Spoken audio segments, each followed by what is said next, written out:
This is me Lovejeet Arora. स्वागत है आप सभी बच्चों का आज की इस क्लास के अंदर। तो हम लोग यार कर रहे हैं क्लास 11th आर्टिफिशियल इंटेलिजेंस और फोर लूप की कहानी के बाद में हमारी एनसीईआरटी के अंदर एक के बाद एक प्रोग्राम है जो दे रखे हैं। तो हम उन सारे के सारे प्रोग्राम्स को यहाँ पर है जो बिल्कुल करेंगे। तो चलिए फिर शुरुआत करते हैं पहले प्रोग्राम के साथ में। कहते हैं कि एक प्रोग्राम करना आपको पाइथन के अंदर करना है to display even numbers and their squares between this and this.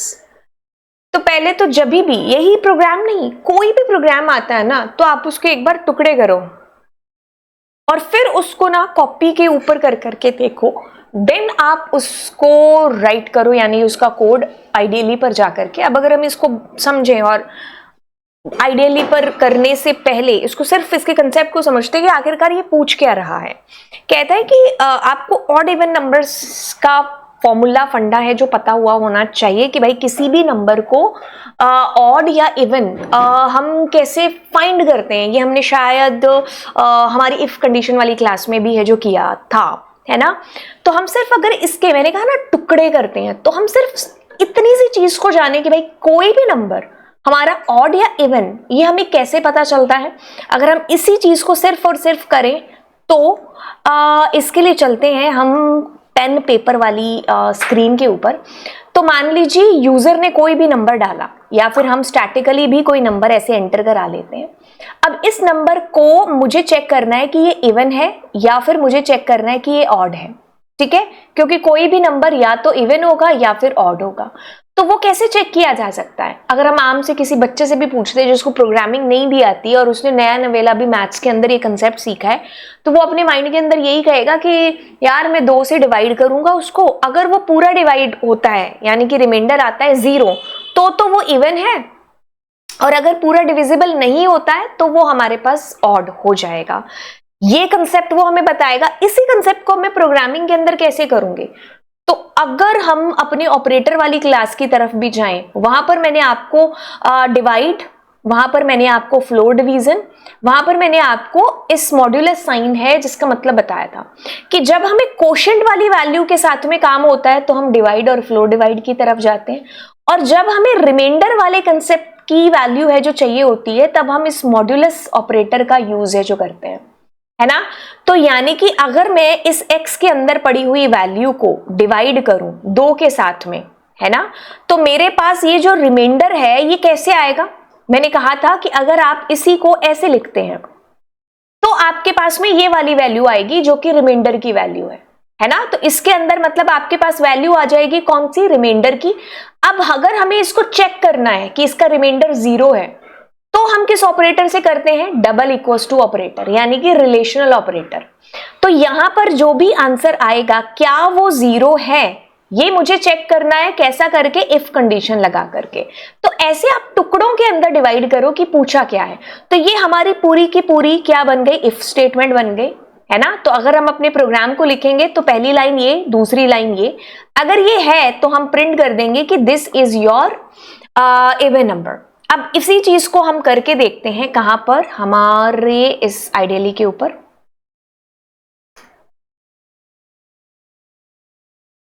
तो हमने कहा कि कोई भी नंबर है, ठीक है। तो मैंने कोई भी नंबर मान लो यूजर से डलवाया, इंटीजर इनपुट करा लेते हैं। अब हम अभी तक प्रोग्राम जो एनसीईआरटी के अंदर उस पर तो आए ही नहीं है, हम उस प्रोग्राम को टुकड़ों के अंदर देख रहे हैं कि वहां तक हम कैसे पहुंचेंगे। Enter number. अब मैंने कहा कि इफ x के अंदर जो भी वैल्यू आती है अगर मैं उसको डिवाइड करती हूं 2 के साथ में, तो उसका जो रिमाइंडर आएगा क्या वो बराबर है 0 के? और अगर ये कंसेप्ट है तो आप कहोगे कि yes it's an even number, नहीं तो नहीं। अब जैसे मैंने कहा 2 तो वो इवन नंबर है। अब जैसे मैंने यहां पर कहा कि मैंने 7 एंटर किया तो आपके पास कुछ भी नहीं आएगा क्योंकि आपने कोई एल्स वेल्स नहीं लगाया है। बस आपने इतना जाना कि how to get a number, वो वाला जो मतलब how to get a number कि दिस इज इवन और ऑड, कैसे हम गेट कर सकते हैं कि हमारे पास वो नंबर इवन है या ऑड है। कैसे? जब हमने उसको डिवाइड किया 2 के साथ में और उसका रिमाइंडर अगर 0 है तो वो हमारे पास इवन है। ये हमें कंसेप्ट थियोरेटिकली पता है, but practically how to do it in the Python वो ऐसे हम कर रहे होंगे, है ना। अब हम आते हैं दोबारा से अपने उसी प्रोग्राम के ऊपर जिसके लिए आप मेरे साथ जुड़े हो यहाँ पर।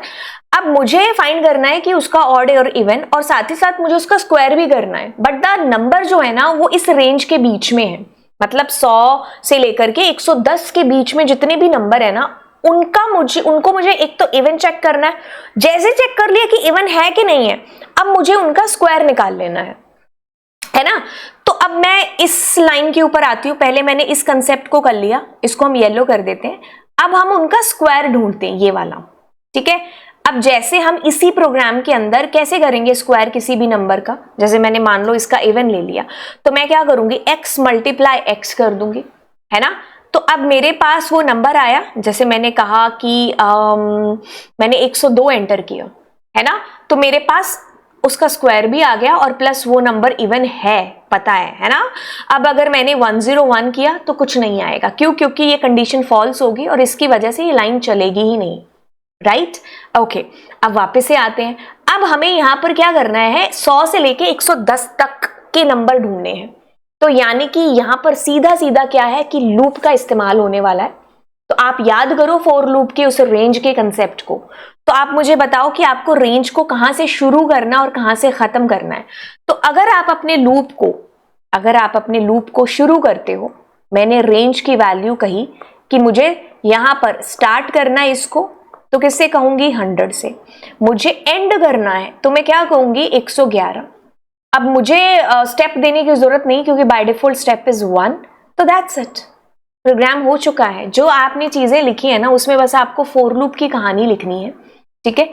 आपको ये नंबर स्पेसिफिकली गिवन देने की जरूरत नहीं है क्योंकि 110 तक 100 से 110 है ना शायद, हाँ 100 से 110 तक आपको रेंज देनी है यहाँ पर। तो मैंने कहा फॉर आई की जगह x in range and 100 to 111 and that's it.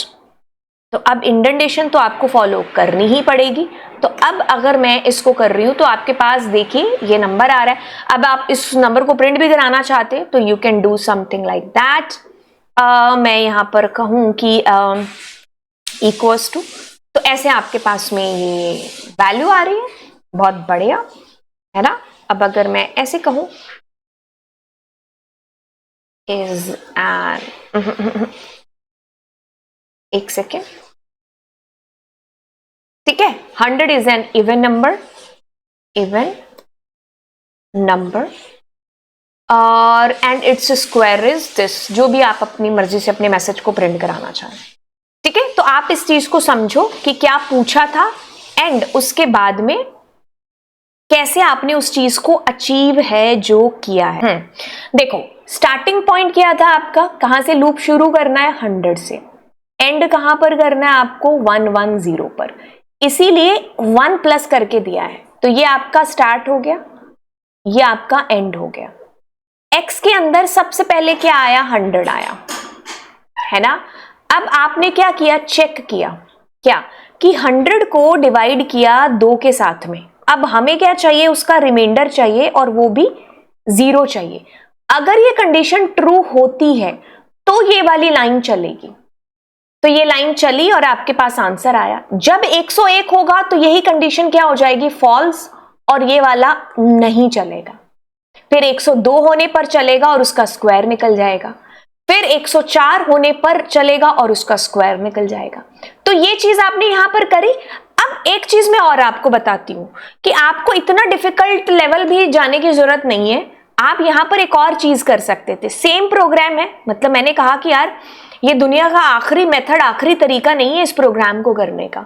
आपके पास और भी तरीके हैं जो हो सकते हैं, जो मैं अभी आपको एक और तरीका बताऊं। अब मैं कॉमा करके 2 डाल देती हूं तो आपको ये कंडीशन देने की जरूरत ही नहीं है, उसमें अपने आप से ही आपके पास में क्या होगा, इवन वैल्यूज आएंगी। तो यही चीज आप ऐसे भी कर सकते हो। तो देखो दोनों के आउटपुट सेम आ रहे हैं बट तरीके हमने अलग अलग किए। एक में हम हर एक नंबर को चेक कर रहे हैं कि इज दिस नंबर इवन और ऑड, और दूसरे में हम एक छोड़ करके अपना लूप चला रहे हैं यहां पर। है ना। है तो मैं मतलब एक ही बल्ले से चौका मार रही हूँ, छक्का मार रही हूँ, मतलब एक ही चीज मैं यहां पर कर रही हूँ, है ना, कि बॉल ही उड़ा रही हूं मैं यहां पर आप चेक कर रहे हो, यहां पर आप स्टेप दे रहे हो। तो इस केस में क्या होगा, 100 आया, उसके बाद एक छोड़ करके 102, फिर एक छोड़ करके 104, ऐसे करके आपके पास आएगा और आप स्क्वायर निकालते जाएंगे, क्योंकि वो इवन ही है जो होगा, है ना। तो ये दो तरीके थे हमारे सेम टास्क को करने के, और ये हमारा प्रोग्राम है। एंड जब भी आप प्रोग्राम करो तो पहले आप उसको टुकड़ों में डिवाइड करो, समझो एक पेज के ऊपर कि भाई पूछा क्या गया है, ठीक है। क्योंकि ये जो छोटे छोटे प्रोग्राम्स है ना, ये आपका, आप कह लो कि एक तरीके से बेस बनाएंगे प्रोग्रामिंग के अंदर, जो बनाना बहुत, मतलब अभी बनना बहुत ही ज्यादा जरूरी है। क्योंकि अब अगर आप ऐसे पेन पेपर पर चीजों को समझोगे ना, और देखोगे कि लूप कैसे एग्जीक्यूशन चला रहा है, कैसे लूप एग्जीक्यूट हो रहा है, ये सारी चीजें जब आपको, मतलब अभी से आप करना स्टार्ट करोगे ना, तो आगे चल करके बड़े प्रोग्राम्स आप आंखों से ही देख पाओगे कि हाँ, इसमें ये वाली चीज चल रही होगी, इसमें ये वाला कंसेप्ट है जो हो रहा होगा। क्योंकि अब आपका कंसेप्ट क्लियर करने का टाइम है। दिस इज 11th क्लास, और आप टुकड़ों में डिवाइड करके एक एक स्टेप करके देखो कि कैसे होंगी वो वाली चीजें, ठीक है। अब मिलते हैं आपको अगली क्लास के अंदर, और अगला एनसीईआरटी का प्रोग्राम यही है ना, तो तब तक आप इसको करके देखो और अगली क्लास का वेट करो, क्योंकि अगली क्लास में मैं इसको सोल्यूशन देने वाली हूँ इसका। तो bye bye all, God bless you, and do subscribe the channel.